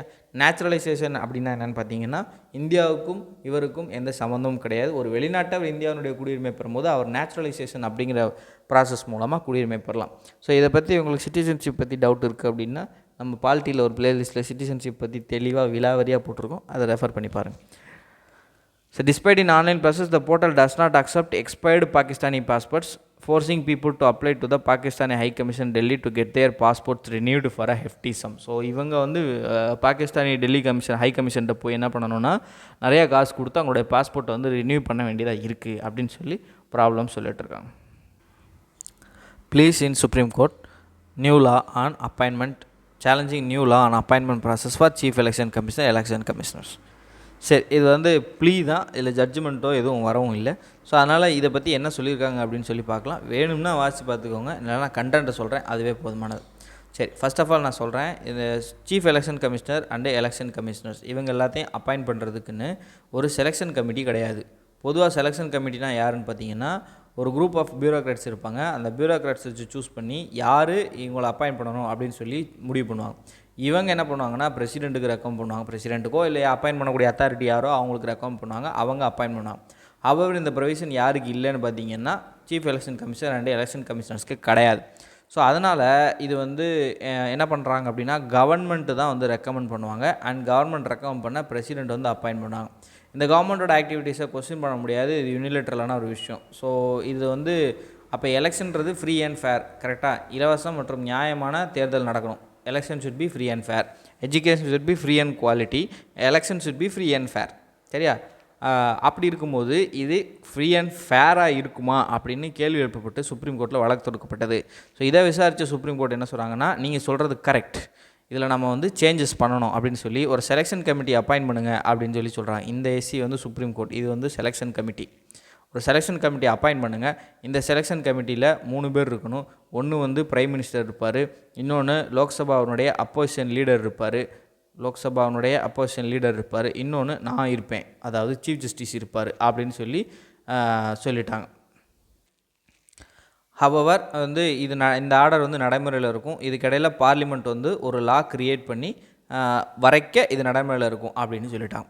பட் இதை பார்லிமெண்ட் எப்படி எடுத்துக்கிட்டாங்க அப்படின்னு பார்த்தீங்கன்னா அப்போ இதை நான் எப்படி வேணாலும் மாற்றிக்கலாம் அப்படி தானே, நான் ஆக்ட் போடுற வரைக்கும் தான் இது நடைமுறையில் இருக்குன்னு சொல்லி அவசரமாக ஒரு ஆக்டை போட்டு விட்டாங்க. இந்த ஆக்டில் அவங்க என்ன பண்ணிட்டாங்க அப்படின்னு பார்த்தீங்கன்னா இதில் நான் இருப்பேன் அப்படின்னு பிரைம் மினிஸ்டர் சொல்லிட்டாரு. லோக்சபாவோட அப்போசிஷன் லீடர் இருப்பார், அவரும் இருப்பார், ஆனால் நீங்கள் மட்டும் வரமாட்டீங்க அப்படின்னு. நான் ஏன் வரக்கூடாது, அப்போ யார் வருவா, அப்போ யூனியன் மினிஸ்டர் தான் வருவார் அப்படின்னு சொல்லிட்டாங்க. பிரைம் மினிஸ்டரால் நாமினேட் பண்ணக்கூடிய ஒரு யூனியன் மினிஸ்டர் வருவார். ஸோ இதில் பாருங்கள், இது வந்து மோர் ஆஃப் பேலன்ஸ்டாக இருந்துச்சு. கவர்மெண்ட்டை சேர்ந்தவங்க, லெஜிஸ்லேச்சரை சேர்ந்தவங்க, எக்ஸிக்யூட்டிவ் சேர்ந்தவங்க, 3 பேர் சேர்ந்து ஒரு சீஃப் எலெக்ஷன் கமிஷனரை சூஸ் பண்ணுறாங்க. எலெக்ஷன் கமிஷனுக்கான செலெக்ஷன் கமிட்டியாக இருக்காங்க. இது எந்த அளவுக்கு ஒரு ஃபேராக இருக்குது. ஆனால் இந்த இடத்துல பாருங்கள், எக்ஸிக்யூட்டிவ் லெஜிஸ்லேச்சர் லோக்சபாவுடைய அப்போசிஷன் லீடர் அப்படின்ற ஒரு பாயிண்ட் வந்துருச்சு. அவங்க இப்போ இருக்கும்போது மெஜாரிட்டி 3 பேரில் 2 பேர் என்ன சேர்ந்தவங்க இருக்காங்க, கவர்மெண்ட்டை சேர்ந்தவங்களாக இருக்காங்க. சரியா? அப்படி இருக்கும்போது இது எப்படி ஃப்ரீயாக இருக்கும், எப்படி ஃபேராக இருக்கும் அப்படின்னு சொல்லி கேள்விகள் எழுப்பப்படுது. ஸோ இந்த ஆக்ட் வந்த பின்னாடியே டிஸ்கஷன் அப்போவே நிறைய ப்ராப்ளம்ஸ் வந்து எழுப்பப்பட்டு இருந்துச்சு. பட் அந்த நேரத்தில் வந்து அந்த மாஸ் சஸ்பென்ஷன் நடந்துச்சு. அந்த மாஸை வந்து பங்க் பண்ணல, கழுத்து பிடிச்சி வெளியே தள்ளிட்டாங்க எல்லாத்தையுமே. மாஸ் சஸ்பென்ஷன் நடந்துச்சு. ஸோ நாங்கள் 12th படிக்கும்போது நடந்துச்சு. 12th A ஃபுல்லாகவே வந்து என்ன பண்ணாங்கன்னா மாஸ் சஸ்பென்ஷன், ஒட்டு மொத்தமாக எவனும் வராதிங்க ஸ்கூலுக்கு அப்படின்னு விரட்டி விட்டாங்க. அந்த மாதிரி ஒட்டு மொத்தமாக லெஜிஸ்லேச்சர்ஸ் பீப்புள், அப்போசிஷன் பீப்புளை பூரா விரட்டி விட்டாங்க. ஸோ சஸ்பென்ஷன் நடந்துச்சு. அந்த நேரத்தில் இது பாஸ் ஆச்சு. ஈவன் தோ டிபேட்டட், பெரிய ப்ராப்ளம் ஆச்சு. கவர்மெண்ட் அதை பாஸ் பண்ணி முடிச்சிட்டாங்க. பிரசிடெண்ட்டும் அதுக்கு வந்து அசென்ட் பண்ணிட்டாங்க. இப்போ சுப்ரீம் கோர்ட்டில் சேலஞ்ச் பண்ணியிருக்காங்க. அதுதான் நியூஸு. Chief election commissioner act 2023 diluted supreme court order of selection committee should include chief justice of India. அதாவது இந்தியாவினுடைய தலைமை நீதிபதியை உள்ளடக்கிய ஒரு தேர்வுக்குழு. சரியா? தேர்வுக்குழு எதுக்கான தேர்வுக்குழு? தலைமை தேர்தல் ஆணையரை தேர்வு செய்வதற்கான தேர்வுக்குழுவில் சீஃப் ஜஸ்டிஸ் ஆஃப் இந்தியா இருக்கணும். இந்தியாவினுடைய உச்சநீதிமன்ற தலைமை நீதிபதி இடம்பெற வேண்டும் அப்படின்ற உச்சநீதிமன்றத்துடைய ஆணையை மீறுற விதமாக இருக்குது இந்த chief election commission act of 2023. So இதை வந்து இந்த எக்ஸ்க்ளூஷன் அப்படிங்கிறது இந்த ஆக்டை நல்லிஃபை பண்ணிடுச்சு அப்படின்னு சொல்கிறாங்க. இந்த institution supporting constitutional democracy must have independent mechanism for appointments. So அரசியலமைப்பு சார் ஜனநாயகத்தை நிறுவக்கூடிய நிறுவனங்கள், அதாவது ஊர்ஜிதப்படுத்தக்கூடிய ஆதரவு தெரிவிக்கக்கூடிய நிறுவனங்களானது தங்கள் நியமங்களுக்குன்னு தனியாக சுதந்திரமான ஒரு முறை வந்து பின்பற்றப்பட வேண்டும் அப்படிங்கிற கோரிக்கையை வலியுறுத்தி இந்த பெட்டிஷன்ஸ் வந்து போடப்பட்டிருக்கு. அவர் இதை பற்றி விசாரிப்பாங்க. அதில் வந்து சுப்ரீம் கோர்ட் என்ன சொல்கிறாங்க அப்படின்னு சொல்லி பார்க்கலாம். Faulty compulsions, issues with Aadhaar seeding are a headache for MG Narega beneficiaries. So MG Narega beneficiariesக்கு இடையில் அந்த Aadhaar based payment system introduce பண்ண போகிறோம், ஜனவரி 1 அதை நடைமுறைப்படுத்த போகிறோம் அப்படின்னு சொல்லி பேசிட்டு இருந்தாங்கல்ல. அதில் நிறையா ப்ராப்ளம்ஸ் இருக்குது அப்படின்னு சொல்லி 2 நாள் நியூஸில் வந்துகிட்டே இருந்துச்சு. ஸோ அதை பற்றி எடிட்டோரியல் கொடுத்துருக்காங்க. ஸோ கவர்மெண்ட் இதுக்கு ஏற்கனவே கொடுத்துருக்க அந்த ஆதார் டீட்டெயில்ஸை இணைக்கக்கூடிய, அதாவது MG Narega ஒர்க்கர்ஸினுடைய ஜாப் கார்ட்ஸ், அந்த பணி அட்டையினுடைய ஆதார் கார்டை இணைக்கக்கூடிய அந்த டெட்லைனை வந்து எக்ஸ்டெண்ட் பண்ண மறுத்துட்டாங்க. ஸோ இதில் பிரச்சனை என்ன அப்படின்னு பார்த்தீங்கன்னா 35% ஆஃப் ஜாப் கார்டு ஹோல்டர்ஸ் கிட்ட இதை வந்து இணைக்கவே இல்லை. 12.7% ஆஃப் ஆக்டிவ் ஒர்க்கர்ஸ் வந்து இதனால் பாதிக்கப்படுறாங்க அப்படின்னு சொல்கிறாங்க. ஆக்டிவ் ஒர்க்கர்ஸ்னால் யார்? கடந்த 3 நிதி ஆண்டுகள் இல்லை 3 நிதி ஆண்டுகளில் ஒரு நாள் அது வேலைக்கு போயிருந்தாங்க அப்படின்னா அவங்கள வந்து ஆக்டிவ் ஒர்க்கர் அப்படின்னு சொல்கிறாங்க. இந்த ABPS இம்ப்ளிமெண்டேஷனை பொறுத்த வரைக்கும் யூனியன் கவர்மெண்ட் என்ன சொல்கிறாங்கன்னா, இது இந்த பேமெண்ட்ஸை குயிக்காகும் அண்டு தேவையில்லாத ரிஜெக்ஷன்ஸை வந்து ஸ்டாப் பண்ணும். அது மட்டும் இல்லாமல் எல்லா லீக்ஸையும் வந்து ஸ்டாப் பண்ணிவிடும். அதாவது தேவையில்லாமல் நிறையா செலவாயிட்டுருக்கு, நட்டமாயிட்டுருக்கு, அந்த நட்டத்தெல்லாம் குறைச்சிடும் அப்படின்னு சொல்கிறாங்க. கவர்மெண்ட் ஆல்சோ கண்டென்ட்ஸ் அந்த ABPS has been in place for MG Narega from 2017 ABPS இருக்குது. ஸோ ஆதார் நம்பருடைய அவைலபிலிட்டி இந்தியாவில் யூனிவர்சலாக இருக்கிறனால இதை நம்ம வந்து மேண்டேட்ரி ஆக்கிறதுல எந்த தப்பும் இல்லை. ABPS அப்படிங்கிறது, அதாவது ஆதார் பேஸ்டு பேமெண்ட் சிஸ்டம் அப்படிங்கிறது ராபஸ்டானது, அதாவது ரொம்ப ஸ்ட்ராங்கானது and safer way to transfer wages, சம்பளங்களை பரிமாற்றுறதில் ரொம்ப பாதுகாப்பான வழியாகும். However, the over reliance on technical tools has resulted in problematic implementation. So இந்த மாதிரி டெக்னிக்கல் டூல்ஸில் அதிகமாக ரிலையன்ஸ் ஆனோம் அப்படின்னா இது நடைமுறைப்படுத்துதல் நிறைய பிரச்சனையாகும். ஏன்னா இந்த பெனிஃபிஷியர்ஸுக்கு போதுமான அவங்களுக்கு ஏற்படக்கூடிய பிரச்சனைகள் மற்றும் கரெக்ஷன்ஸை சரி பண்ணுறதுக்கான வாய்ப்புகள் கூட வழங்கப்பட மாட்டேங்குது. லிப்டெக் இந்தியா அப்படிங்கிற ஒரு நிறுவனம் அவங்களுடைய டேட்டா அனாலிசிஸ் படி கிட்டத்தட்ட 7.6 கோடி ஒர்க்கர்ஸுடைய கார்ட்ஸ் வந்து டெலீட் பண்ணப்பட்டிருக்கு கடந்த 21 மாதங்களில். இதுக்கு காரணமாக பேசப்படுது ஆதார் இணைப்பின் பொழுது ஆதார்லேயும் இந்த ஜாப் கார்ட்ஸ்லேயும் ஏற்படக்கூடிய அந்த பிரச்சனைகள், அந்த ரெண்டுக்கும் இடையில் நிறையா பிரச்சனைகள் இருக்குது அப்படின்னு சொல்லுவாங்க. உதாரணத்துக்கு ஜாப் கார்டில் இருக்கக்கூடிய பேரில் உள்ள ஸ்பெல்லிங்கும் ஆதார் கார்டில் உள்ள பேரோட ஸ்பெல்லிங்கும் வேறு மாதிரி இருக்குது அப்படின்னு சொல்கிறாங்க. There are other issues with the use of Aadhaar based payment system where errors in any step of the process result in payment failures. So இதை தாண்டி ஆதார் பேஸ்டு பேமெண்ட் சிஸ்டத்தில் இன்னும் நிறையா பிரச்சனை இருக்குது. என்னென்னு பார்த்தீங்கன்னா ஏதாவது ஒரு ஸ்டெப்பில் ப்ராசஸில் வந்து ஏதாவது எரர் இருந்தால் கூட ஒட்டுமொத்தமாக பேமெண்ட் ஃபெயிலியர் ஆகிடுது.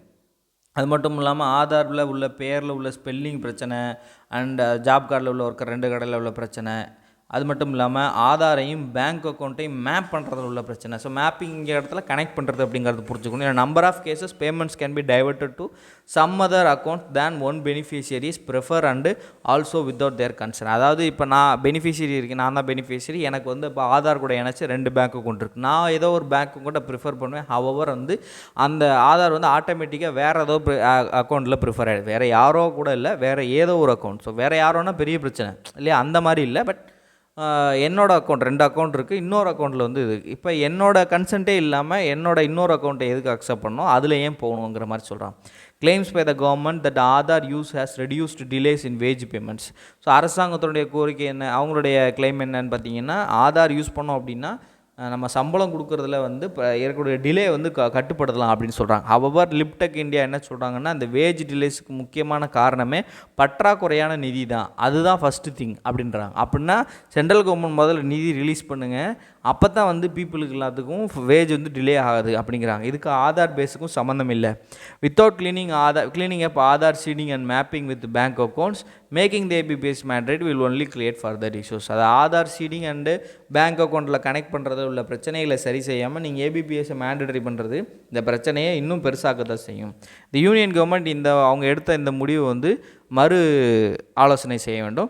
Work out a way to correct the faulty seeding and mapping problem before imposing ABPS impose பண்ணுறதுக்கு முன்னாடி அதில் உள்ள பிரச்சனைகளை சரி பண்ணுங்கள் அப்படின்னு சொல்கிறாங்க. இந்த ministry of rural development already என்ன சொல்லிட்டாங்க அப்படின்னா, ஏபிபிஎஸ்க்கான எக்ஸம்ஷனை கன்சிடர் பண்ணுறாங்க. எப்படின்னா கேஸ் பை கேஸ் பேசிஸில், அதாவது யாருக்கு என்ன பிரச்சனையோ அந்த பிரச்சனைகள் இருக்கும்போது மட்டும் உங்களுக்கு எக்ஸம்ஷன். ஹவவர் ஒட்டு மொத்தமாக வந்து இந்த ஏபிபிஎஸ் நடைமுறையில் தான் இருக்கும்.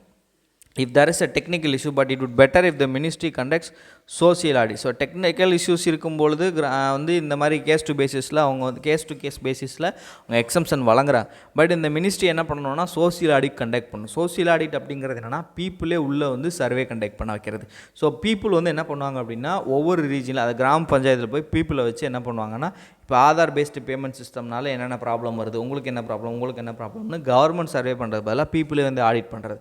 இது மூலமாக இந்த ஏபிபிஎஸ்னால என்னென்ன ப்ராப்ளம் வருது, எவ்வளோ தூரத்துக்கு ப்ராப்ளம் இருக்குது அப்படிங்கிறத வெளிப்படுத்த முடியும். MG NREGA remains a vital demand driven welfare scheme. So ஊரகத்தில் இருக்கக்கூடிய ஏழை மக்களுக்கு ஒரு தேவையின் அடிப்படையில் வழங்கக்கூடிய ஒரு நலத்திட்டமாக அமைஞ்சிருக்குது எம்ஜி நரேகா. அண்ட் அதனுடைய இம்ப்ளிமெண்டேஷன் இந்த மாதிரி ஒரு தவறான அல்லது குளறுபடிகளை கொண்டிருக்கக்கூடிய தொழில்நுட்பத்தினால பாதிக்கக்கூடாது அப்படின்னு சொல்கிறாங்க. Growth signals. The indirect tax intake might be a bonanza despite some momentum loss. ஜிஎஸ்டியினுடைய டேக்ஸ் கலெக்ஷன் நேற்று ரிலீஸ் ஆயிருந்துச்சு. இந்த டிசம்பர் மாதத்தில் 1.65 லட்சம் கோடி அளவுக்கு கிராஸ் ரெவன்யூஸ் வந்திருக்கு கடந்த மாதத்தில். ஸோ ஃபினான்ஸ் மினிஸ்ட்ரி என்ன பண்ணுறாங்கன்னா, இந்த நிதியாண்டில் ஜிஎஸ்டியினுடைய கலெக்ஷன் 1.6 லட்சம் கோடியை தாண்டது இந்த மாதிரி 7வது தடவை தாண்டி இருக்குது. ஒட்டுமொத்தமாக 2023-24 நிதியாண்டில் முதல் 9 மாதங்கள், அதாவது 3 குவார்ட்டர் கடந்திருக்கு. ஸோ இதில் ஜிஎஸ்டியினுடைய கலெக்ஷன் 12% அதிகரிச்சிருக்குது. ஸோ இதனுடைய மாத சராசரி வருமானம் 1.66 லட்சம் கோடியாக இருக்குது. 2022-23 இது 1.49 லட்சம் கோடியாக இருக்குது அப்படின்னு சொல்லியிருந்தாங்க. இது எல்லாமே ஏற்கனவே பார்த்தது தான். ஸோ இது எல்லாமே வந்து இந்த டேக்ஸ் வந்து நல்ல முறையில் வந்து வளர்ந்துருக்கு அப்படிங்கிறத வந்து சொல்கிறாங்க. இது மூலமாக நம்மளுடைய எக்ஸ்செக்கர் ஒரு நல்ல இதை ஃபேஸ் பண்ணலாம், அதாவது நமக்கு செலவு பண்ணுறதுக்கு நிறைய காசு கிடைக்கிறதுக்கு நிறைய வாய்ப்பு இருக்குது அப்படிங்கிற மாதிரியான விஷயத்தை சொல்கிறாங்க. இந்த பட்ஜெட் என்ன சொல்லுது அப்படின்னு பார்த்தீங்கன்னா, மந்த்லி ஜிஎஸ்டி ரெவன்யூஸ் வந்து 1.59 லட்சம் கோடியாக இருக்கும் அப்படின்னு சொல்லி முன்னாடி எஸ்டிமேட் பண்ணியிருந்தாங்க. 2023-24 பட்ஜெட் போன வருஷம் பிப்ரவரியில் இனிஷியேட் பண்ணியிருந்தாங்க. அதுக்குள்ளே 2023 போன வருஷம் ஆயிடுச்சு. So maintaining that current rate should translate into an additional inflow of 80,000 odd crore. So around 80,000 crores வந்து கூட கிடச்சிருக்கு. இது வந்து என்ன பண்ணும் அப்படின்னு பார்த்தீங்கன்னா, பொலிட்டிக்கலாக பார்த்தோம்னா சென்ட்ரல் கவர்மெண்ட்டுக்கு ஜென்ரல் எலெக்ஷன்ஸுக்கு செலவு பண்ணுறதுக்கு ஒரு ப்ரீ போல் ஹேண்ட் அவுட்ஸை கொடுக்கறதுக்கு ஒரு ஃப்ரெஷ்ஷான ஒரு கையை கொடுத்துருக்கு அப்படின்னு சொல்கிறாங்க. அதாவது பொதுவாக எலெக்ஷன் வர நேரத்தில் அதிகமாக செலவு வரக்கூடிய மக்களுக்கு நலத்திட்டங்கள் வழங்கக்கூடிய விஷயங்களை அறிவிப்பாங்க பொதுவாக. அப்படி இருக்கும் பொழுது இந்த நேரத்தில் கூட கொஞ்சம் காசு கிடச்சிருக்கு. அப்போ அவங்க பொதுவாகவே செலவு பண்ணுறதுக்கு நிறையா காசு கிடச்சிருக்குன்னு அர்த்தம். ஸோ அப்போ இந்த நேரத்தில் இந்த 80,000 crores வந்து அவங்களால நிறையா இதுக்கு ஸ்பெண்ட் பண்ண முடியும் அப்படின்னு சொல்கிறாங்க.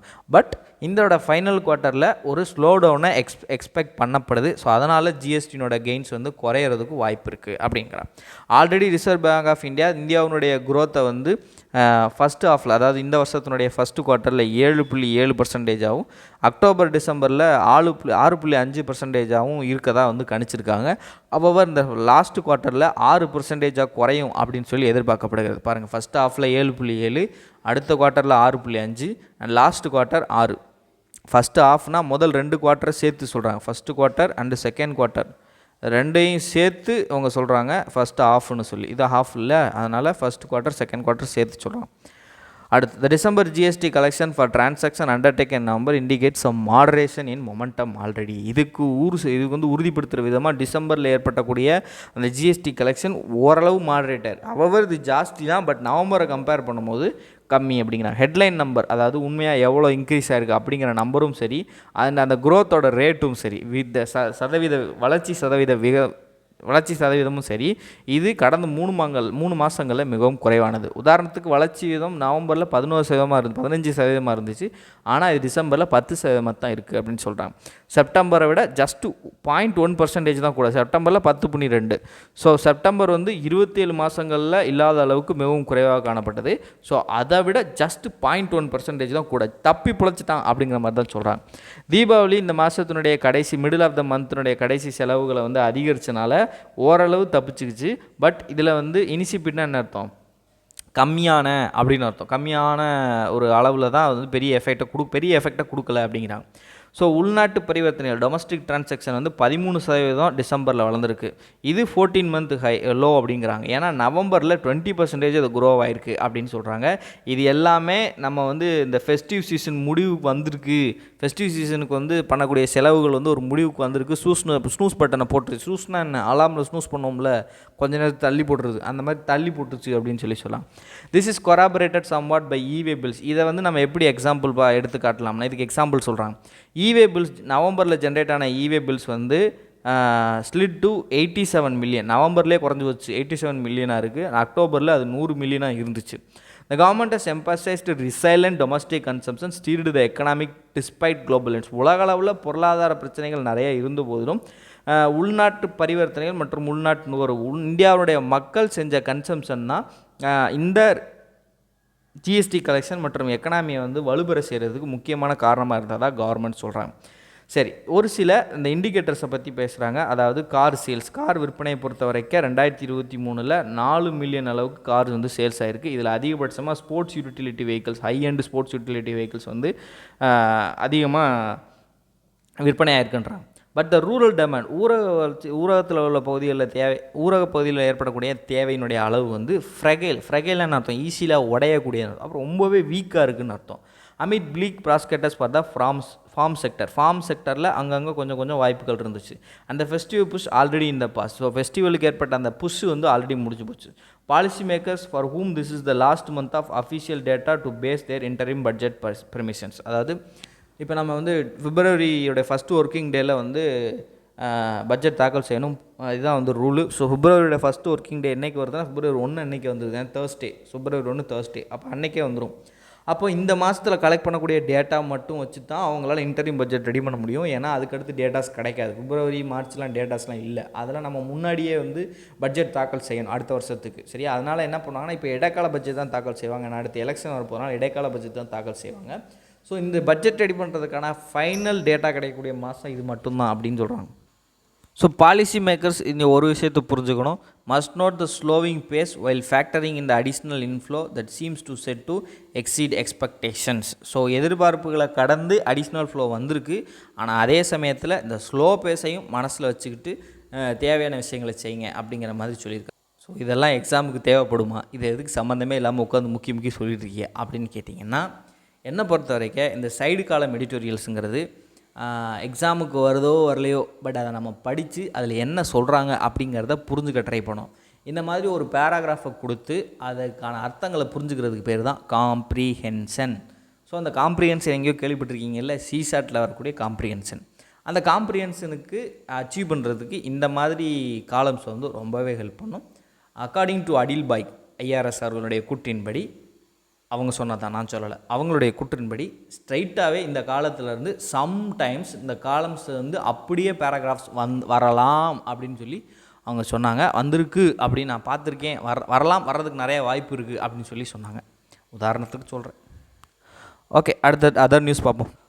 ஸோ ஃபாரின் அப்படின்னு சொல்லி ஒரு பேஜ் கொடுத்துருப்பாங்கல்ல, அதில் சொல்லியிருக்காங்க கிட்டத்தட்ட 2000 ரெசிடென்ட்ஸ் வந்து எவாக்குவேட் பண்ணியிருக்காங்க.